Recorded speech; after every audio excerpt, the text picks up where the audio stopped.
ప్రేమతో మనం పరిచయం చేసాం. మనకు అక్కడ డబ్బు కాదు ముఖ్యం, ఆ బంధం ముఖ్యం మనకు. స్తోత్రం చెప్పండి అందరు గట్టిగా. హల్లెలూయా. లక్షల రూపాయలు ఉన్నా కూడా, ఆ ₹1,00,000 నీ వాటేసుకో. మీకు ఎవరిదైనా ₹1,00,000 ఉంటే, లేకపోతే 2 లక్షలు ఉంటే, అవన్నీ ఒకసారి వాటేసుకోండి. మీకు ఎలాంటి ఫీలింగ్ వస్తుంది చూడండి. అదే మీ తమ్ముడిని ఒకసారి హగ్ చేసుకొని చూడండి. Praise lord. మీ అన్నయ్యని ఒకసారి హగ్ చేసుకొని చూడు. ఏమ్మా, మీ చెల్లిని ఒకసారి హగ్ చేసుకొని చూడు. Praise Lord. వీళ్ళ అమ్మని ఒకసారి అలా గట్టిగా కౌగలించుకొని చూడు.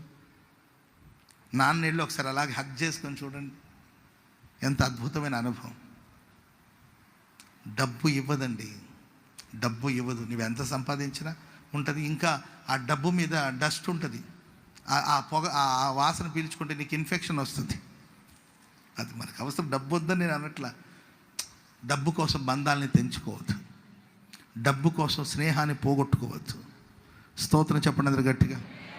ఎంత డబ్బున్నా నిజంగా మనల్ని ప్రేమించే ఒక స్నేహితుడు మనతో ఉన్నాడు అనుకోండి, అనుభవం వేరుగా ఉంటుంది. కోట్ల ఆస్తి ఉంటుంది, కానీ ప్రక్కన నిలబడి ఒక స్నేహితుడే ఏం కాదులేరా అని చెప్పి ఒక స్నేహితుడు మనకు లేకపోతే, అరే ప్రభు ఉన్నాడు లేరా, ధైర్యంగా ఉంటారా అని ఒక స్నేహితుడు మనకు లేకపోతే ఇంకెందుకండి. Praise the lord. ఆమెను చెప్పండి అందరు గట్టిగా. ఐక్యతను సాతానుగాడు ఐక్యతను పాడు చేస్తాడు. విడిపోయే స్థలముల నుండి ట్రై చేస్తాడు ఆయన. నేను విడగొట్టాలని ట్రై చేస్తాడు ఆయన. నేను విడగొట్టాలి, నేను చెడగొట్టాలని ట్రై చేస్తూ ఉంటాడు.